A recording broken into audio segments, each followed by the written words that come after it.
تو کہتے تھے کہ تمہیں جانا ہی جانا ہے, ہمیں آنا ہی آنا ہے. تو پھر شبوں پہ شبوں, سالانہ شب کب تک؟ تو بھائی کب تک سوال کرتے رہیں گے آپ کہ انتخابات ہوں گے یا نہیں ہوں گے؟ انتخابات کرائیں یار, ختم کریں کھیل کو. ابھی تو 5 سال کی آپ بات کر رہے ہیں, آپ آئین وائلیٹ کر چکے ہیں. 90 ڈیز کا تھا, صوبائی اسمبلی پنجاب, صوبائی اسمبلی کے پی, ان کے انتخابات کرانے تھے, وہ نہیں کرائے آپ نے. پھر سپریم کورٹ کا فیصلہ آیا, پھر اور فیصلے آئے. اب جو دوبارہ نئی طریقے نئے انداز میں ایک غیر یقینی یا بے یقینی پیدا کی گئی ہے, وہ دلاور خان نے پیدا کی ہے. دلاور دلاور دزدے, اب میں مکمل نہیں کروں گا پورا اس جملے کو, کہ کتنے دلاور ہیں یہ لوگ, کہ 17 آدمیوں نے 14 آدمیوں نے مگر 12 نے بیٹھ کے ایک ریزولوشن پاس کر دیا, اور پریزیڈنٹ بھی ہو گیا, پریزیڈنٹ کرنے بھی دیا, کاؤنٹنگ بھی ہو گئی, اور اس کو نوٹیفائی بھی کر دیا گیا. اب اسپیڈ دیکھیں نا کام کی, نوٹیفائی بھی کر دیا گیا. تو یہ سب کچھ صورتحال ہی بتاتی ہے کہ کہیں نہ کہیں کانا پوسی ہو رہی ہے کہ بھائی اس کو لپیٹو معاملے کو, اور پھر وہی ضیاء الحق کا زمانہ, سالانہ شب والا, کہ احتساب اور احتساب حساب کتاب, اور ماحول صحیح کریں, پہلے دہشت گردی ختم کریں, معیشت کمزور ہے, سیاست کمزور ہے, سیاستدان ناخلف ہے, سیاستدان ناہنجار ہے. یہ سب باتیں آپ کے سامنے ابھی اور بھی آئیں گی میرا خیال ہے. تو یہ کمپین کا حصہ ہے, لیکن مجھے یقین ہے کہ یہ کمپین, آپ کہتے تھے ایک جملہ کہ بیلوں منڈے نہیں چڑھے گی, اس کو چڑھنا بھی نہیں چاہیے, اس کا حق بھی نہیں ہے, اس کا استحقاق بھی نہیں بنتا کہ یہ, اور اگر ایسا ہوتا ہے تو پھر زخم اور لگیں گے, اور زخم لگیں گے, اور خطرناک زخم ہوں گے. یہ تو بل منڈے نہیں چڑھے گی, یہ آپ یہ کہہ رہے ہیں کہ بل منڈے نہیں چڑھے گی, یہ بڑا ایک نازک مسئلہ ہے. اور ساتھ آپ یہ کہہ رہے ہیں سن کی, دکاندار پوچھتا ہے سن کی. قائد صاحب یہ تو آپ کا مسئلہ ہے سعید قائد صاحب, کہ سن کی عام آدمی کہتا ہے کہ مجھے کیا فائدہ پہنچے گا. پاکستان کے غریب آدمی کو جو پریولیج کا تعلق نہیں رکھتا, وہ پوچھتا ہے کہ یہ عمل آگے بڑھ بھی گیا تو مجھے کیا فائدہ پہنچتا ہے. اور دوسری طرف ہم سوچتے ہیں کہ اگر عمل آگے نہ بڑھا تو جمہوریت کی گاڑی ڈی ریل ہو جائے گی, اور یہ ایک اور مسئلہ پیدا ہو جائے گا. تو بیل مڈے نہیں چڑھنی چاہیے, یہ اب یہ بھی کہہ رہے ہیں کہ آپ کیا کہتے ہیں اس مسئلے میں؟ ضرور, آپ کے پروگرام میں آنا میرے لیے بڑی اچھی بات ہے. آپ کی محبت جناب, استاد ہے ہمارے, بڑی محبت. جمہوریت 2 لفظوں سے نکلی ہے. جمہوریت 508 BC میں پہلی دفعہ یہ لفظ استعمال ہوا تھا, جس کا مطلب تھا کہ عوام کی حکومت. ارے بھائی, عوام کی حکومت کہاں ہے؟ جمہوریت کہاں ہے؟ دیکھیں نا, نواز شریف بھی آ کے ملازمت کرتا ہے ان کی اپنا اسٹیبلشمنٹ, اور یہ باقی بھی, عمران خان بھی سنا ہے, اب کہہ رہا ہے کہ یار ہمارے ساتھ کوئی دوستی کر لو. تو جمہوریت تو کوئی نہیں ہے, کوئی نہیں ہے. تو جب جمہوریت نہیں, آپ تو مجھے جانتے ہیں نا, مارکسسٹ ہوں میں, آپ مجھے جانتے ہیں, آپ میرے بھائی ہیں, بڑے بھائی ہیں میرے. تو بھائی جمہوریت کہاں ہے؟ میں کہاں تلاش کروں اس کو؟ آج چلو ووٹ عمران خان کا بے پناہ ووٹ ہے, تو اس کو تو نہیں, جمہوریت تو ووٹ نہیں دے گی اس کو, جو آج کی رائج الوقت جمہوریت ہے. اچھا, میں وہ اس کو بھی میں ملیریا کہتا ہوں, ملیریا ہو گیا ان کو لوگوں کو بلا وجہ, جو عمران کے پیچھے کھڑے. میں بڑی ان پاپولر بات کر رہا ہوں, مگر بات یہ ہے کہ جمہوریت کا مطلب یہ ہے کہ جب میں ایک دکان پہ کوئی خریداری کرنے جاؤں, اپنے بچے کو کسی اسکول میں داخل کرنے جاؤں, میں اسپتال میں جاؤں, تو آپ کہہ سکتے ہیں کہ وہاں جمہوریت ہے. پوچھتے تمہاری جیب میں کتنے پیسے ہیں؟ یہ مال کی جمہوریت ہے بھائی, یہ دولت کی جمہوریت ہے. تو میں اب میں تو آپ کا حکم آیا نا, تو میں نے یس کہہ دیا, میں کہاں بات کروں, وہ میرے بڑے بھائی ہیں وہ. لیکن جمہوریت کہاں ہے بھائی؟ اچھا اسٹیبلشمنٹ, اچھا بہت بری, بہت بری ہے, اچھا بہت بری ہے. اور جب تم اسمبلی میں جاتے ہو اسمبلی میں جا کے ہم نے تمہیں آئین دیا، قانون دیا، طاقت دی، تو تم کہاں اس کو ٹھیک کرو نا. تم جا کے اس کے دسترخوان پہ بیٹھ جاتے ہو. تو پھر ہمیں جب کسی موٹی پہ لڑائی ہو جائے تو ہمیں کہتے جمہوریت خطرے میں ہوگی. یہ جمہوریت کوئی نہیں ہے، یہ ہمیں اسی میں رہنا ہے. ہمیں لوگوں سے جھوٹ، ایٹ لیسٹ میں عمر کے اس حصے پہ میں یہ کہتا ہوں یار جھوٹ تو نہیں بولنا چاہیے بھائی. تو میں یہ کہہ رہا ہوں آپ سے کہ یہ جمہوریت ہے. نواز او یار بات سنو، 81 میں کون حکمران تھا انڈیا میں؟ میں بورژوا جمہوریت کی بات کر رہا ہوں. آج تک ہم نواز شریف صاحب آ رہے ہیں نہیں آ رہے. اور یار کیا ہے یہ؟ اس سے سب سے بڑا جھوٹ جو بولا گیا تھا 1977 میں وہ نواز شریف تھا، جس کو کھڑا کیا گیا پیپلز پارٹی کے خلاف، اور پیپلز پارٹی بھی ان کے ساتھ کھڑی ہوگی. اگر یہ جھوٹ اب دوبارہ بولنا ہمارے ساتھ، جب ریاست اور یہ ملک اس طرح سے عذاب میں ہے، معیشت کے عذاب میں ہے. یہ لوگ کہتے ہیں نا پہلے پولیٹیکل اسٹیبلٹی آئے گی، میں یہ نہیں کہتا، میں الٹا کہتا ہوں پہلے معاشی اسٹیبلٹی آئے گی پھر چلے.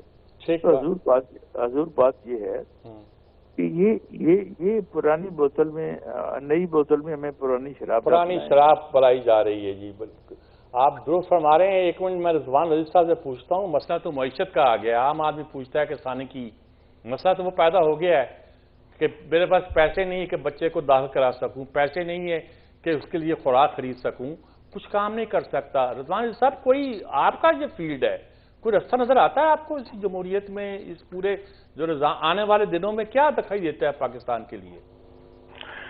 دیکھیے جمہوریت کی بنا جو ہے، ویسے چغتائی صاحب کی موجودگی میں، ناصر بیگ چغتائی صاحب کی موجودگی میں بولنا جوئے شہید لانے کے مترادف ہے. لیکن جمہوریت کی بنیاد ہی تب پڑی تھی جب لوگوں نے کہا تھا کہ نو ٹیکسیشن وداؤٹ ریپرزنٹیشن. آپ لوگوں کو نچوڑتے جا رہے تھے اور اشرافیہ جو ہے، عمرہ جو ہے، وہ امیر سے امیر تر ہوتے چلے جا رہے تھے. تو اس لیے کہا گیا کہ اگر مزید ٹیکس لگانے ہیں تو ٹیکس سازی کے عمل کے اندر ہماری بھی نمائندگی ہونی چاہیے. تو پھر لوگوں کو فرنچائز کے ذریعے، ایڈلٹ فرنچائز کے ذریعے، کافی بعد میں ایڈلٹ فرنچائز ہوا لیکن پہلے ریپرزنٹیشن آفر کی گئی کمیونٹیز کے بھی حوالے سے، اور وہ سارا کچھ. تو مطلب کہ جمہوریت تو ہے ہی اسی لیے نا کہ یہ جو بڑے بڑے لوگ جو ہیں، جو 100 ارب روپیہ لوٹ کر 1 ارب روپے کی خیرات کرتے ہیں کہ جی ہم نے فلاں کا مفت علاج کر دیا اور فلاں کو ہم نے دوپہر کا کھانا مفت کھلا دیا تو ہم بہت اچھے ہو گئے ہیں، اب میڈیا بھی ہماری تعریف کرے اور لوگ بھی ہماری تعریف کریں. تو ان سے 100 ارب میں سے 30 ارب روپے کا ٹیکس کیوں نہ وصول کر کے لوگوں کے اوپر خرچ کیا جائے. وہ جو باقی 29 ارب روپیہ وہ چوری کر لیتے ہیں، اسی کام کے لیے ہم نے جمہوریت لانی ہے. تو اگر ہم پہلے خوشحالی آ جائے گی تو پھر تو جمہوریت کی ضرورت نہیں رہے گی نا جی. اگر پہلے قاضی صاحب کو ہاسپٹل کے اندر علاج ملنا شروع ہو جائے گا مفت کے اندر ریاست سے، تو پھر جمہوریت کی کیا ضرورت رہ گئی؟ جمہوریت تو آئی اور لائی ہی اسی لیے گئی تھی کہ بھئی ہم سے جو پیسے آپ نچوڑتے ہیں سرمایہ کار کے ذریعے یا ٹیکس کے ذریعے، اس نے خرچ کہاں پہ ہونا ہے، اس کی صحیح طرح سے حساب کتاب ہمیں پیش کرو. ہم ٹیکس دینے کو تیار ہیں، اب بھی دے رہے، آئندہ بھی دیں گے، لیکن اسے خرچ تو صحیح جگہ پہ کیا جائے. ایک تو یہ بات ہو گئی، ایک یہ پہل ایکڈیمک کوشچن تھا، اس کو الگ سے رکھ لیتے ہیں. دوسری بات یہ ہے کہ اس وقت جیسا کہ فرمایا گیا کہ جناب انہوں نے ووٹ دینا ہے ایک پارٹی کو اور انہیں امید نہیں ہے کہ آئندہ الیکشن کے اندر اس پارٹی کو جیتنے دیا جائے گا، تو لہٰذا پتہ نہیں الیکشن ہونے بھی ہیں کہ نہیں ہونے. دیکھیے یہ ایک خاص طرح کی مہم چلائی گئی اس ملک کے اندر. میں ان راندہ درگاہ لوگوں میں شامل ہوں جس نے اس مہم کے شروع ہونے سے کوئی ہفتہ پہلے یہ عرض کر دیا کہ اس طرح کی مہم جو ہے وہ پلان ہو رہی ہے جس میں لوگوں کے ذہنوں کے اندر شکوک و شبہات ڈالے گئے ان کے مستقبل کے حوالے سے. دیکھیں شیطان کا سب سے بڑا جو ہتھیار ہے وہ تشکیک ہے، وہ لوگوں کے ذہنوں کے اندر شک اور شبہات پیدا کرتا ہے. یہی کام کچھ آج لوگ کرتے ہوئے پائے جا رہے ہیں. وہ پاکستان کے مستقبل کے، ملک کے، ریاست کے مستقبل کے حوالے سے شکوک و شبہات کا شکار ہے، اور لوگوں کو شکار، یا خود شکار نہیں ہے تو کم از کم لوگوں کو اس کے اندر مبتلا کرتے ہوئے پائے جاتے ہیں. اور چونکہ انہیں اپنا مستقبل دھندلا نظر آتا ہے تو وہ آپ کے اینک کے اوپر بھی دھندلاہٹ جو ہے اس کو مسلط کرنے کی ہے کہ آپ کو بھی نظر نہ آئے. دیکھیے بات یہ ہے کہ اس وقت ہم جو ہیں 5th جنریشن ہائیبریڈ وار کے اس وقت بہت بڑے وکٹم ہیں. اگرچہ یہ ہتھیار کسی اور نے کسی اور کام کے لیے بنایا تھا، لیکن وہ ہم پہ ہی چل گیا. ہم نے مجاہدین بنائے تھے کہ وہ روس کے خلاف جہاد کریں گے، وہ ہم پہ ہی چل گئے. اسی طرح یہ جو 5th جنریشن ہائیبریڈ وار کا جو ہتھیار ہے یہ ہمارے اوپر ہی چل رہا ہے. اور اس کا سب سے پہلا ٹارگٹ جو ہے کہ جو تیقن ہے مستقبل کے حوالے سے، جو کہ ایک مومن کا خاصہ بھی ہے، اس کو شیک کیا جائے، اس کو دھندلایا جائے، اس کو شکوک کا شکار کیا جائے. اس کا ہم شکار ہیں، اور یہ اس وقت پوری طرح سے ایک جنگ مسلط ہے ہمارے اوپر، جس کو ہم سمجھ نہیں رہے کہ ہم کس حالت میں ہیں. ہم حالت جنگ میں. اور یہ وار جو ہے یہ میڈیا وار ہے کہ ہمیں ہمارے مستقبل سے مایوس کر لیا جائے. ہمارے پاس جو سونا ہے کہا جائے کہ یہ تو پیتل ہے بھائی، اور اس کو سونے کو پیتل کے مول پہ خرید لیا جائے. آپ اندازہ کریں ندی کوڈک میں کیا ہوا ہے. اجا کے اس پہ ہمیں جو تھا وہ اربوں ڈالر ملنے تھے، اب 10 ارب ڈالر ہم نے ادا کرنے ہیں اس کے اوپر، اور ہم سے وہ 10 ارب ڈالر کہیں سے بن نہیں پا رہے تاکہ اس ملک سے سونا اور پیتل تانبا نکلنا شروع ہو. تو اس لیے یہ ہوتی ہے وار کہ لوگوں کو اس شک کے اندر مبتلا کر دیا جائے. اور ہم اس وقت سب سے بڑے وکٹم ہیں دنیا بھر کے اندر. ادروائز اس وقت دنیا کی 4.5 ارب آبادی جو ہے وہ الیکشن میں جا رہی ہے. ہمارے ہمسائے میں بھی، بھارت میں بھی الیکشن ہونے جا رہا ہے، امریکہ میں بھی 2024 کی بات کر رہا ہوں، بنگلہ دیش میں بھی الیکشن ہو رہا ہے، بنگلہ دیش میں بھی الیکشن ہونے جا رہا ہے. دنیا کی 4.5 ارب آبادی اپنے حکمران منتخب کرنے جا رہی ہے. لیکن مستقبل کے حوالے سے جو تشکیک اور شکوک و شبہات مملکت خداداد پاکستان میں پائے جاتے ہیں، مجھے بتائیے کس اور ملک میں؟ ٹھیک بات ہے. میں دوبارہ آتا ہوں آپ کے. نسیم صدیقی صاحب، سارے سوالات اب اکٹھے ہو گئے ہیں، اور میں نے آسان سا سوال پوچھا تھا کہ ایک سبزی والے کے پاس گیا تھا کوئی بینگن خریدنے یا بھنڈی خریدنے، کچھ کہہ لیجیے گا. وہ مجھ سے پوچھتا تھا کہ الیکشن ہو رہے ہیں. میں اس سوال کو پوچھ رہا تھا. اب یہ جو مسئلہ ہمارے سامنے آ گیا ہے یہ تو بہت پھیل گیا ہے. آپ کو کیا نظر آ رہا ہے، کیا ہو رہا ہے اس ملک میں؟ بہت شکریہ سجاد میر صاحب. آپ سبھی میرے استاد کا درجہ رکھتے ہیں. مجھے بڑی مشکل ہوگی اپنا سعید قاضی. آپ ماشاءاللہ دیکھیں، سوال جو آپ نے پوچھا بڑا زبردست سوال ہے. اور جو لوگ سوال پوچھ رہے ہیں نا، سبزی لینے جائے، گوشت لینے جائے، ایون گھر میں بچے، ہر کوئی پوچھتا ہے. کیوں پوچھتا ہے؟ اس لیے کہ اس نے اس ملک میں آئین ٹوٹتے ہوئے دیکھا ہے. آپ جو ہے آئین اور قانون اس کو بہت مقدم رکھتے ہیں. آپ ان بچوں کو بتاتے ہیں کہ اس ملک میں آئین ہے، قانون ہے، پھر وہ اس کو ٹوٹتے ہوئے دیکھتا ہے. اچھا، ہم اکثر لوگ جو ہے نا وہ 3, 3.5, 4 سال کی بات کرتے ہیں. اگر میں اپنا تھوڑا سا جو ہوش سنبھالا، 70 سے پہلے کی جو تھی اپنا، وہ تو ہم نے تاریخ پڑھی، ہم نے دیکھا اس میں. اور 70 کے بعد کی جو ہے وہ کبھی school life, college life, practical life, اس کا آپ نے خود سے مشاہدہ کیا. تو جس طرح اب آپ کو آئین کو پچھلے دنوں اگر دیکھ لیا جائے، جس طرح ناصر بیگ چغتائی نے بات کی، باقی ساتھیوں نے بات کی، کہ ہم نے تازہ دیکھا کہ پی ٹی آئی کے خلاف جو قرارداد آئی تھی، عدم اعتماد آیا تھا، گو کہ وہ آئینی طریقہ تھا. لیکن سب کو پتا ہے کہ اس ملک میں آئین کے پیچھے چھپ کے کس طرح سازشیں کی جاتی ہیں. سینٹ کے الیکشن کسی سے ڈھکے چھپے نہیں تھے. اس کے بعد یہ عدم اعتماد لائی گئی، کس طرح خرید و فروخت کی گئی. پھر خان صاحب نے سمجھا کہ شاید آئین کے مطابق اگر ہم استعفے دے دیں گے تو ان کو ضمنی انتخابات کرانے پڑیں گے، یہ الیکشن کی طرف جائیں گے. پھر ان کو کسی نے مشورہ دیا کہ آپ پنجاب اور کے پی کے اسمبلی کو ڈیزالو کر دیں، آئین کے مطابق 90 دن میں الیکشن ہوں گے، آپ کی پاپولیرٹی، آپ کی اور میجورٹی آ جائے گی. لیکن آپ دیکھیں کہ کس طرح آئین کو توڑا گیا. 14 مئی سے پہلے 9 مئی کروا دیا گیا. اب آج کہا جاتا ہے کہ چیف جسٹس سپریم کورٹ نے کہا پتھر پہ لکیر ہے. تو بھائی چیف جسٹس تو اس سے پہلے بھی تھا کسی. اور دوسری آپ دیکھیں کہ اس ملک کے اندر جب چیف جسٹس آپ کہنا شروع کر دیں کہ یہ فلاں پارٹی کا ہے یا وہ فلاں پارٹی کو فیور دے رہا ہے، وہ ملک آگے کس طرح بڑھے گا؟ آپ کے بچے یہ تمام سوال کرتے ہیں جو باہر رہتے ہیں، دنیا میں رہتے ہیں۔ ابھی رضی دادا نے بہت اچھی بات کی، آپ یہ دیکھیں کہ اس ملک کے اندر یہ جو دھند والا سلسلہ ہے یہ آج سے نہیں ہے۔ اگر 47 کے بعد سے تاریخ پڑھیں یا جو اپنا مشاہدہ ہے اس کو دیکھیں، اس ملک میں ہمیشہ جو ہے وہ دھند پھیلانے کی کوشش کی گئی۔ مجیب غدار تھا، اور ذوالفقار علی بھٹو کو آپ نے جس طرح ایک قتل میں انوالو کر کے آپ نے ان کو پھانسی دی، وہ غلط تھا۔ پھر 90 کی دہائی میں جو کچھ ہوتا رہا، جو میوزیکل چیئر ہم کھیلتے رہے، وہ کون کھلاتا تھا؟ یا اس سے پہلے کے جو واقعات ہیں، یہ دھند کون پھیلاتا ہے اس ملک کے اندر؟ پھر آپ نے اتنا پاناما کا شور مچایا نواز شریف کے خلاف، نواز شریف چور ہے، اقامہ پہ نکال دیا، العزیزیہ کتنا اپنا کورٹ کا وقت ضائع ہوا، نیب لگا رہا پیچھے، اور آپ نے ثابت کر دیا کہ جی وہ تو اپنا، اور سزا بھی آپ نے دے دی۔ تو وہ کس نے، وہ دھند کون لے کے آیا تھا؟ اس کے بعد آپ نے اب یہ جس طرح 9 مئی کا واقعہ، 9 مئی کے واقعے کی کوئی بھی ذی شعور پاکستانی اس کی جو ہے وہ حمایت نہیں کرتا، ہم اس کی بالکل مسترد کرتے ہیں۔ پاک فوج ہے تو پاکستان ہے، وہ جوان ہمارے لیے اپنی جانوں کے نذرانے پیش کرتے ہیں، لیکن بھائی جو 2-4 ہزار لوگ تھے آپ ان کو سزا دیں، اور ان کو بھی سزا دیں جو کہ آپ کو RO کے دفتر کے اندر تو گھسنے نہیں دیتے، اور اتنی بڑی بڑی جگہ سب گھس گئے اور کوئی پولیس نہیں، کوئی روکنے والا نہیں۔ بس تحقیق ہونی چاہیے کہ کون اس کا ذمہ دار تھا، اور 14 مئی کو آپ نے پھر الیکشن نہیں کروائے، تو اس لیے ڈاؤٹس بہت زیادہ کریٹ ہو رہے ہیں کہ لوگ ہر کوئی دیکھ رہا ہے کہ اس ملک میں آئین ٹوٹ رہا ہے، اور ابھی الیکشن ہوں گے یا نہیں ہوں گے، کیونکہ ہوا نہیں بن پا رہی۔ میں آخری بات کر دوں، وجہ یہ ہے کہ نہ ہونے کی وجہ یہ ہے کہ آپ نے عمران خان کو جیل کی سلاخوں کے پیچھے ایک بند کوٹری میں بٹھا دیا ہے، لیکن اس کا ایک آرٹیکل جو ہے وہ پوری دنیا میں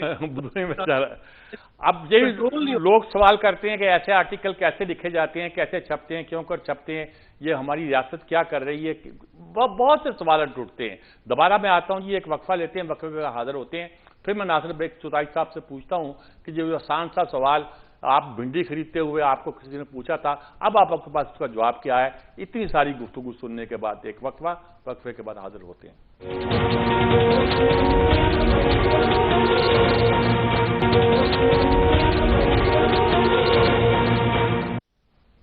جی ناظرین کرام، دیکھیے آسان سا سوال ہے لیکن کتنا پھیل جاتا ہے، اس کے کتنے ڈائمنشن ہیں، عوام سے ہوتا ہوا، خاص تک پہنچتا ہوا، ہماری تاریخ سے گزرتا ہوا، اب ہماری جغرافیہ کو بھی ایک خطرہ لاحق ہوا اس کے ذریعے سے۔ بہت سے سوالات ہیں جو ہمیں درپیش ہیں۔ ناصر بیگ چودھری صاحب، سوال تو اتنا ہی میں نے پوچھا تھا کہ الیکشن ہو رہے ہیں کہ نہیں ہو رہے، لوگ یہ پوچھتے ہیں ہم سے، کیوں پوچھتے ہیں، اور پھیلتا پھیلتا یہ دیکھیے کہاں تک پہنچ گیا ہے۔ آپ کیا نظر آتا ہے، کہاں جا رہے ہیں ہم، اب کیا سمت ہے ہماری؟ نہیں مرزا، تینوں اساتذہ نے میرا کام بڑا آسان کر دیا، بہت آسان کر دیا۔ ان تینوں کی گفتگو سے بین السطور میں نکالوں اگر، تو وہ یہ ہے کہ جمہوریت فطرت میں ہے، جمہوریت نیچر میں ہے، جمہوریت انسان کی جو فطرت پہ شامل کر دی گئی ہے، اور اس کو آپ بوجھ بازی بھی کہہ سکتے ہیں، اس کو آپ پرولتاری بھی کہہ سکتے ہیں، اس کے لیے کوئی سا فلسفہ لا سکتے ہیں آپ، لیکن جمہوریت جمہوری انداز میں ہونی چاہیے جس طرح کی ہے۔ کسی ملک میں، دنیا کے کسی ملک میں سوائے شمالی کوریا کے، وہ جمہوریت نہیں ہے جس کے ہم آئیڈیلسٹک ہیں، جس میں تمام ہیومن رائٹس ہوں، جن میں ساری قدریں ہوں، انسانی قدریں ہوں، اخلاقی قدریں ہوں، سیاسی قدریں ہوں، آئینی قدریں ہوں۔ آپ کا پڑوسی ملک ہے، دیکھ لیں نا، وہاں ڈیموکریسی ہے، وہاں کسی نے پنگا نہیں لیا آئین کے ساتھ، کھلواڑ نہیں کیا آئین کے ساتھ، وہاں کبھی کوئی غیر سول شخصیت قابض نہیں ہوئی اقتدار کے اوپر، وہاں انہوں نے اپنا سسٹم چلائے رکھا جیسا بھی چلتا رہا۔ ایک اندرا گاندھی کی ایمرجنسی آئی، چھوٹا سا پیریڈ تھا، اس کو انہوں نے اڑا دیا، وہاں کی کورٹ نے اڑا دیا اس کو، وہ ختم ہو گیا سلسلہ۔ تو ٹھیک ہے، وہاں پر الگی کی تحریکیں بھی ہیں، وہاں پر اور تحریکیں بھی چل رہی ہیں، معاشی مسائل بھی ہیں وہاں، لیکن انہوں نے ان کو کم کیا ہے۔ ان کا جو پاورٹی لائن ہے وہ آہستہ آہستہ نیچے جا رہی ہے، ان کی لوور مڈل کلاس آہستہ آہستہ اوپر جا رہی ہے، مڈل کلاس اور اوپر جا رہی ہے، وہاں نئے ارب پتی پیدا ہو رہے ہیں، وہاں نئے کاروبار پیدا ہو رہے ہیں. اور اسی طرح آپ چائنا میں دیکھ لیں، آپ امریکہ میں دیکھ لیں، آپ برطانیہ میں دیکھ لیں، سب نے ڈیموکریسی سے فائدہ اٹھایا ہے. وہ کارپوریٹ ڈیموکریسی ہو، وہ برجوازی کی ڈیموکریسی ہو، یا وہ موقع پرستوں کی ڈیموکریسی ہو. میں بہت کلیئر بات کرنا چاہتا ہوں کہ جمہوریت کے بغیر آپ آگے نہیں بڑھ سکتے. اب اسے کتنا برا کر لیں آپ، اس کی کتنی مذمت کر لیں آپ. میں ایک زمانے میں میجر اسحاق مرحوم کا شاگرد ہوا کرتا تھا، تو ہم حج نگر گئے تھے، وہاں ہم نے کمیون سسٹم بنایا تھا. وہاں بھی ڈیموکریسی تھی، وہاں بھی بتایا گیا تھا کہ جمہوریت کے بغیر گزارا نہیں ہے، چاہے وہ کمیون سسٹم کیوں نہ ہو. ٹھیک. تو اب اگر آپ کی بات بالکل سمجھ آ گئی، اور یہ سوالات سارے جتنے ہیں سعید قائد صاحب کے جواب دینے کے نہیں ہے، اس کو آگے بڑھانے کے ہیں. قائد صاحب کیا کہیں گے آپ؟ ہیلو جی سعید قائد صاحب، آواز آ رہی ہے آپ تک؟ لائن کلیئر ہے؟ دیکھیں آپ چیک کریں. جی رضوان علی صاحب، یہ جمہوریت اور ہماری معیشت اور ہماری ساری صورتحال کے سوالات پیدا ہو گئے، اس لیے سیدھا آپ کی طرف سے آ رہا ہوں. نسیم صدیقی صاحب کی طرف بعد میں آتا ہوں. کیا کہتے ہیں آپ اس صورتحال پہ؟ دیکھیے، میں نے جب یہ والا قاضی صاحب کا جس دن فیصلہ آیا تھا، اس دن میں نے اس پہ ولاگ بھی کیا تھا اور مختلف پروگراموں میں بھی کہا تھا کہ کم از کم 2 اٹیمپٹس ابھی اور ہوں گی. جس دن قاضی صاحب نے کہا تھا نا، فرمایا تھا کہ الیکشن کا انعقاد جو ہے وہ پتھر پہ لکیر ہے، اور انہوں نے آئین کے مطابق وہ فیصلہ نہیں کیا تھا جو صدر کو جا کے کہا تھا کہ منائے الیکشن کمیشن کو، اور ڈیٹ فائنل کی تھی. انہوں نے کہا تھا ہم آئین کی موشگافیوں میں نہیں جا رہے، ہمیں الیکشن کروانا ہے.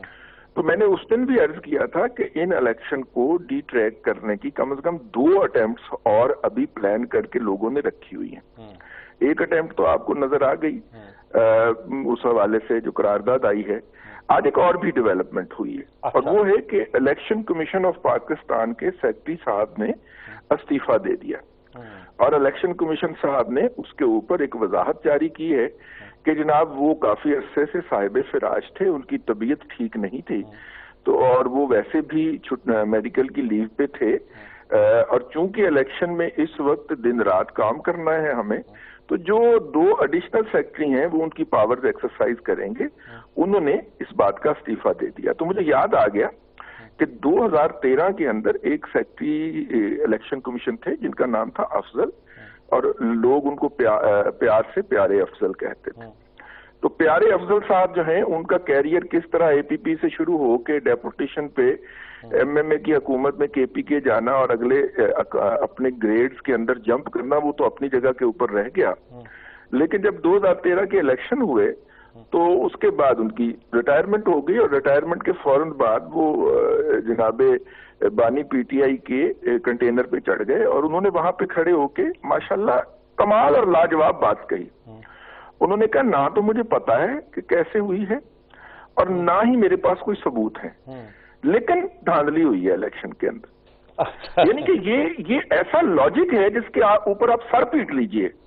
اور پھر ماشاءاللہ انہیں مختلف پروگراموں میں بٹھایا گیا، اور وہ تواتر کے ساتھ یہ گفتگو کرتے رہے، اور کسی اینکر کو اجازت نہیں تھی کہ وہ ان کو آگے سے کاؤنٹر کوسچن کرے کہ بھائی نہ آپ کے پاس یہ آپ اس دوسری سازش کا بھی انتظار کر رہے ہیں، بلکہ ہو چکی ہے آپ کے خیال میں. بالکل ٹھیک. قائد صاحب آپ مجھے وہ یاد آ گئے ہیں کہ پھر سیکرٹری الیکشن کمیشن نے استعفیٰ دے دیا ہے، ایک اور پیارا افضل تیار ہو گیا. اگلے الیکشن کے یہ جو ہونے جا رہے ہیں پوسٹ الیکشن سینیریو کے لیے بھی کریکٹر تیار کیے جا رہے ہیں. جی قائد سعید صاحب، یہ ناصر ستائش صاحب نے بہت سی باتیں کی ہیں، خاص طور پر انہوں نے کہا ہے کہ جمہوریت یہ علاج ہے، اور ہم نے کمیون سسٹم میں بھی کام کیا ہے. میجر ساتھ شاید استاد رہے ہیں، ساری بہت ایک تفصیل بیان کی ہے، سنی ہوگی آپ نے. کیا کہیں گے آپ پھر کیا کریں؟ یہ رضوان علی صاحب بھی اپنی ایک پوری کہانی لے کے بیٹھے ہیں کہ یہ ایک سینیریو تیار ہو رہا ہے ملک میں ڈسکریڈٹ کرنے کے لیے جمہوریت کو اور انتخابات کو. کیا کہیں گے آپ؟ دیکھیں، میں نے تھوڑی سی بات سنی ہے، لائن ڈراپ ہو گئی تھی بیچ میں، لیکن بات یہ ہے کہ یار آپ کو اگر جمہوریت پہ بڑا یقین ہے تو الیکشن کرا لیں سیدھے صاف جو آج تک آپ نے نہیں کرائے. عمران خان ایک بددیانت آدمی ہے، عمران خان ایک زناکار انسان ہے، کاٹ دیجیے گا، یہ ہے وہ ہے، چلے مان لیا، باقی تو کوئی زناکار نہیں تھا یہاں پہ. ارے بھائی الیکشن کرا لو، تمہارے پلے کیا ہے؟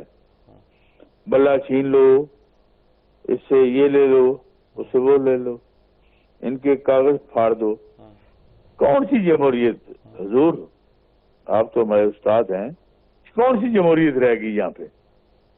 ارے بھائی آئے گا 1.5-2 سال کے لیے چلا جائے گا، کیا موت کیا پڑ گئی آپ کو کہ بلہ بھی چھیننا ہے، یہ بھی لینا ہے، وہ قانونی کر لیں. یہ باقی سارے دودھ کے دھلے ہوئے ہیں یہ جو آئے ہیں، یہ جو سارے بیٹھے ہوئے ہیں اپوزیشن میں، جو حکومت میں آ کے آج بندر بانٹ کر رہے ہیں، مجھے یہ دے دو، مجھے یہ کون ہے؟ یہ کون لوگ تھے؟ میں نے ایک دن اس کو فون کیا، اس کو ایک دوست کو، میں کہ یہ آپ کے فون میں انٹرویو دے رہے تھے شمشاد احمد، تو انہوں نے مجھے بتایا کہ جس بندے نے پاکستان کی موٹر وے بنائی تھی اس نے جیل ٹرم کاٹی، یہ آپ لکھ دیں، یہ چلائیے گا. میں کہ کس بات پہ کاٹی بھائی جیل؟ کہتے اس نے کک بیک دی تھی. ارے بھائی ابھی ایک بندے کو بھیجے ہیں، اس سے پوچھے یار کک بیک کس کو دی تھی اس نے؟ وہ کون تھا چور و چکا؟ 2 نمبر انسان کون تھا جس نے؟ یار کیا باتیں کر رہے ہیں آپ؟ اب وہ بدل گئے ہیں، سنیں وہ حالات کو دیکھ کے انہوں نے اپنا سٹانس بدل دیا ہے. میں عرض کر رہا ہوں آپ کے سامنے کہ ایک فون کرے پاکستان کی جو فارن آفس ہے کہ بھائی یہ کس نے کک بیک دی تھی اور کس نے خریدی، کس نے لی تھی؟ پھر ان کو ہمارے اوپر سر پہ مانڈ. مجھے نہیں پتا کس نے لی تھی، آئی ڈونٹ نو. میرے پاس اتنی خبر ہے کہ مجھے شمشاد احمد نے مجھے بتایا. ٹھیک ہے بالکل یار یہ کس نے لی تھی؟ تو اس کے لیے ہم اپنی زبان اور ہم اپنی چپڑاس پن کرتے رہے. ہم چپڑاسی ہیں یا صافی ہیں؟ تو حضور میری تھوڑی سی گزارش ہے آپ سے کہ یار ایک فون کال لگتی ہے نا، کاکڑ صاحب کہاں ہیں، میری آواز سن رہے نہیں سن رہے، پوچھیں یہ کک بیک کس نے دی تھی اور کون اندر ہوا کوریا میں، تو 1 منٹ میں پتہ چل جائے گا کیا فراڈیا تھی، کیا 2 نمبر تھی. ٹھیک جی. نسیم صدیقی صاحب کیا کہیں گے آپ ساری گفتگو آپ نے سنی، سب تجزیے سنے، اب آپ کیا کہتے ہیں؟ کیا آپ بیٹھ کے کیا محسوس کر رہے ہیں؟ ووٹ ڈالنے آ رہے ہیں؟ دیکھیں پھر بات وہی ہے کہ الیکشن ہوں گے، یہ میرا آپ سے سوال ہے. اگر الیکشن ہوئے تو میں آ کے ووٹ ڈالوں گا. این بی سی نے کیا خوبصورت جیسے ہمیشہ کی طرح انہوں نے کتنی تفصیل سے پوری دنیا کا معاملہ بتا دیا. بات یہ ہے کہ جمہوریت کو چلنے کیوں نہیں دیا جاتا؟ اگر عمران خان کے جو 2021 میں جس طرح یہ عدم اعتماد لائے گی، اگر اس وقت آپ جمہوریت چلنے دیتے، عمران خان اپنے بوجھ تلے خود دبتا جا رہا تھا، پی ٹی آئی کی مقبولیت کم ہو رہی تھی، ہم روڈ شو کرتے تھے، ہم جا کے لوگوں سے پوچھتے تھے، لوگ تنگ تھے، کہتے تھے ہم نے پی ٹی آئی کو تبدیلی کے لیے ووٹ دیا تھا، اب ہم نہیں دیں گے ووٹ. آپ نے جس طرح وہ خنجر گھونپا جمہوریت کے اندر، جس طرح آپ پی ڈی ایم کو لے کے آئے، یہ کوئی ڈھکی چھپی بات ہے. پی ڈی ایم میں تو آپس کی لڑائیاں ختم نہیں ہو رہی تھیں. آپ نے 20 لوگ منعقد کرائے، سندھ ہاؤس کے اندر ہارس ٹریڈنگ ہوئی، اسی طرح سینیٹ میں پہلے ہارس ٹریڈنگ ہوئی تھی. یہ معاملے رک نہیں رہے، آپ جمہوریت کو چلنے نہیں دے رہے، آپ نے الیکشن نہیں کروا رہے. تو جب آپ جمہوریت کو چلنے نہیں دیں گے تو پھر جمہوریت کی بات کیسے کریں گے؟ آپ نے آئین اور قانون تمام لوگوں نے مل کے بنایا، اپوزیشن بھی اس وقت شامل تھی، آپ کے ملک کو ایک آئین و قانون ملا ہے. جب آپ کی مرضی ہوتی ہے تو آپ آئین کی بات کرتے ہیں. دیکھیں جی وہ طریقے عدم اعتماد تو آئینی تھی، تو باقی جو غیر آئینی کام ہو رہے ہیں اس کے بارے میں کیا کر رہے ہیں؟ تو بات یہ کہ ہمیں کسی سے ڈرنا نہیں چاہیے. بات یہ کہ ہمیشہ آپ جو ہے نا، جن کا ذکر دادا نے کیا کہ جو دھن پھیلاتے ہیں، یہ خوفزدہ رہتے ہیں. یہ سیاستدانوں سے ہمیشہ یہ ان کی کردار کشی کرتے ہیں. بھلے وہ مجیب ہو، بھلے وہ بھٹو ہو، بھلے وہ نواز شریف ہو، بے نظیر ہو، عمران خان. اب عمران خان کا حفاظ سنبھالا نہیں جا رہا کہ وہ اندر سے بھی، جیسے پہلے آرٹیکل کا ذکر ہوا، بلہ چھین لینا ہے. قاضی صاحب نے بات کی، یعنی کہ تمام تر توجہ اسٹیبلشمنٹ کی اور الیکشن کمشنر اور الیکشن کمیشن کی صرف اس طرف ہے کہ وہ کسی طرح پی ٹی آئی کو اس الیکشن سے باہر رکھ سکیں. لیکن اس میں وہ کامیاب نہیں ہو رہے. جب وہ کامیاب نہیں ہو رہے تو ان کو خوف چڑھا ہوا ہے کہ اگر الیکشن والے دن پبلک باہر نکلی اور ہم دھاندلی نہ کر پائے، اور اگر پی ٹی آئی کے لوگ جیت گئے، کھمبا جیت گیا، فلاں جیت گیا، تو پھر ہم کیسے سنبھالیں گے؟ اصل مسئلہ صرف یہ ہے، اور آپ نے صرف اس وجہ سے آپ نے جمہوریت کو جو ہے وہ بریکیں لگائی ہوئی ہیں. آپ کی بات سمجھ آئے گی جی. ایک وقفہ لیتے ہیں جی. وقفے کے لیے بار بار مجھ سے کہا جا رہا ہے، وقفے کے بعد پھر حاضر ہوتے ہیں. کوشش کرتے ہیں جاننے کی کہ کیا آپ ابھی تک کر رہے تھے، کیا ہو رہا ہے. اب یہ ہم سوال آخر میں ہمیں یہ پوچھنا ہے، اور 2 سیگمنٹ ہیں ہمارے پاس، اس سوال کا جواب تلاش کریں گے کہ اب ہمیں کیا کرنا چاہیے، کس طرف قوم کو لے جانا چاہیے. وقفے کے بعد حاضر ہوتے ہیں.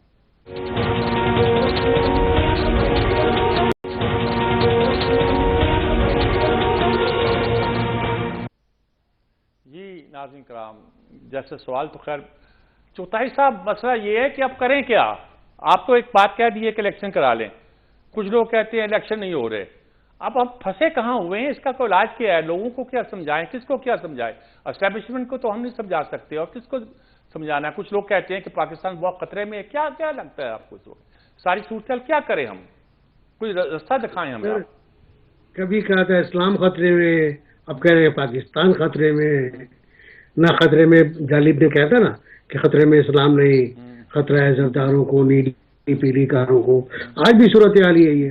دیکھیں بات یہ ہے کہ اگر جمہوریت پروگریس کرتی ہے، جمہوریت کا ارتقا ہوتا ہے، کبھی نہ کبھی کسی شکل میں وہ جمہور کی آواز بن سکتی ہے، تو ایک روشن چراغ کی کیفیت بنتی ہے.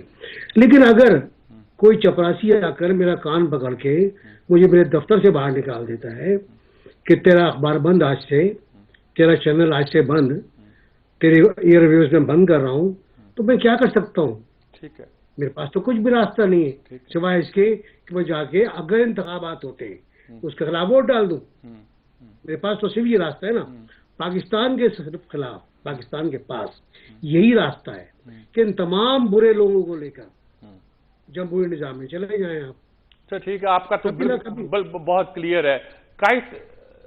رض صاحب آپ کیا کہیں گے؟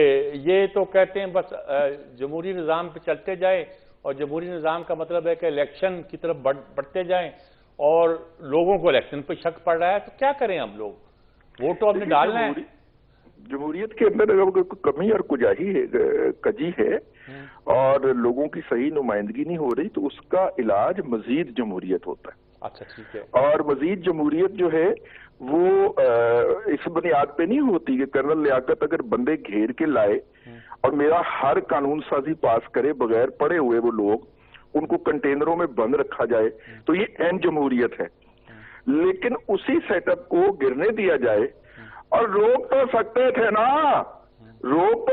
تھے نا، مجھے بچا تو سکتے تھے نا. اگر فرمائش پوری نہ کی جائے تو وہ جناب جمہوریت کے لیے خطرہ ہو جاتا ہے، اور میں خطرے ناک ہو جاؤں گا اور میں کسی کو نہیں چھوڑوں گا. یعنی پاکستان کی پوری اسٹیبلشمنٹ، پاکستان کی پوری عدلیہ سر کے بل کھڑے ہو کے نواز شریف کو پینلائز کرتی ہے، اور Nawaz Sharif national crime agency you کے سے کلین چٹ لے کے آ جاتا ہے. اور پھر بھی لوگ جو ہیں وہ پرانے قصے اور طوطا مینا کی کہانیاں اور کرپشن کی داستانیں لے کے بیٹھے ہوئے ہیں. میرا مطلب ہے کہ کم از کم آپ کسی عدالت کو تو تسلیم کر لیجئے. آپ موجودہ عدالت، پاکستان کی موجودہ عدلیہ کے فیصلے کو تسلیم نہیں کرتے. وہ بھائی نواز شریف یو کے کی عدالت سے کلین چٹ لے کے آیا ہے، اور انہوں نے ان کے اثاثوں کو پوری طرح 3 سال چیک کیا ہے. لیکن وہ ہم نے نہیں ماننا، کیونکہ ہمارا جو موجودہ بیانیہ ہے، جو ہم نے مختلف پروگراموں میں بیٹھ کے پچھلے 10 سال رگڑا ہے، اس کو وہ سوٹ نہیں کرتا نا نواز شریف کے خلاف، نواز شریف کے حق میں این سی اے کا وہ فیصلہ، لہذا ہم رگڑیں گے اس کو. اور یہ ہمارا فنڈامنٹل رائٹ ہے انڈر آرٹیکل 19 کہ ہم بیٹھ کے بغیر ثبوت کے، بغیر لاجک کے، بغیر تک کے یہ باتیں کرتے جائیں. دیکھیے اس وقت کیا ہے، اس وقت ہے کہ جیسا ہے 2018 کے الیکشن کے اندر دھاندلی ہوئی اور میں استاد کی خدمت میں حاضر ہوا تو انہوں نے کہا کہ ہم پیچھے رہ گئے، جمہوریت ایک قدم اور آگے بڑھ گئی. تو میں نے کہا کہ ان الیکشن کے اندر جو کچھ ہوا ہے، انہوں نے کہا جو کچھ بھی ہوا ہے جمہوریت ایک قدم اور آگے بڑھ گئی نا، اور ہم پیچھے رہ گئے، اس کے اندر ہم سوار نہیں ہو سکے. اب آپ ہنس رہے ہیں، یہ آپ نے ہی فرمایا تھا. تو میرا مطلب ہے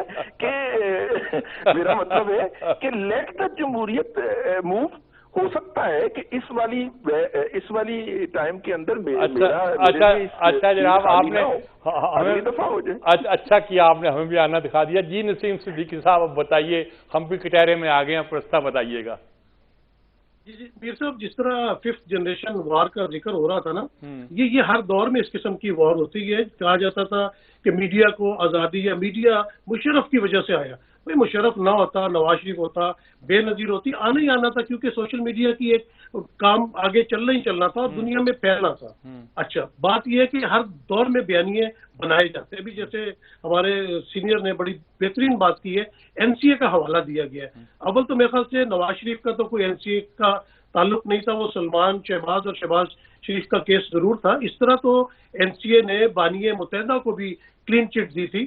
تو یہ یہاں پہ جو ہے نا وہ ڈفرینٹ چیزیں، کوئی بری نہیں کیا گیا. انہوں نے ایک کیس دیکھا کہ ایک پیسے آئے ہیں، اس کو انہوں نے چیک کیا، انہوں نے دیکھا کہ یہ صحیح طریقے سے آئے، انہوں نے کیس کلوز کر دیا. کوئی بری کرنے والی بات نہیں. اب بیانیہ بنایا جا رہا ہے. جس طرح بیانیہ بنایا گیا تھا پاناما کا، اس کا کیس چلایا. میں روزانہ جو ہے میں احتساب عدالت، یہی جج بشیر صاحب ہوتے تھے، میں صبح 8 بجے سے جاتا تھا، 2 بجے تک میں وہاں رہتا تھا. میں نے سارا وہ کور کیا، کس طرح صندوقوں کے اندر ثبوت بھر کے لائے جاتے تھے، قطری خط، یہ ہے وہ ریسورسز، اسمبلی میں کھڑے ہو کے بتایا جا رہا ہے. اس ملک کو لوٹا کس نے ہے؟ مجھے میر صاحب بتائیں.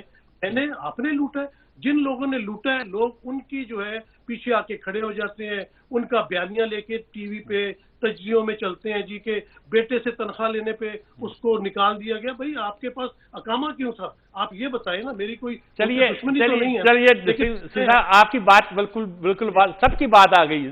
ایک وقفہ لیتے ہیں، وقفے کے بعد آخری بات جو کنکلوڈ کرنے والی ہوگی وہ میں آپ سے پوچھوں گا کہ آپ کریں کیا، یہ بتائیے گا. یہاں ہونے والا کیا ہے؟ ایک تو ہے کہ ہم کریں کیا، وہ تو ہم اس بحث کو اب پیچھے چھوڑ رہے ہیں. اب ہونے والا کیا ہے، اس پہ گفتگو کریں گے ایک وقفے کے بعد.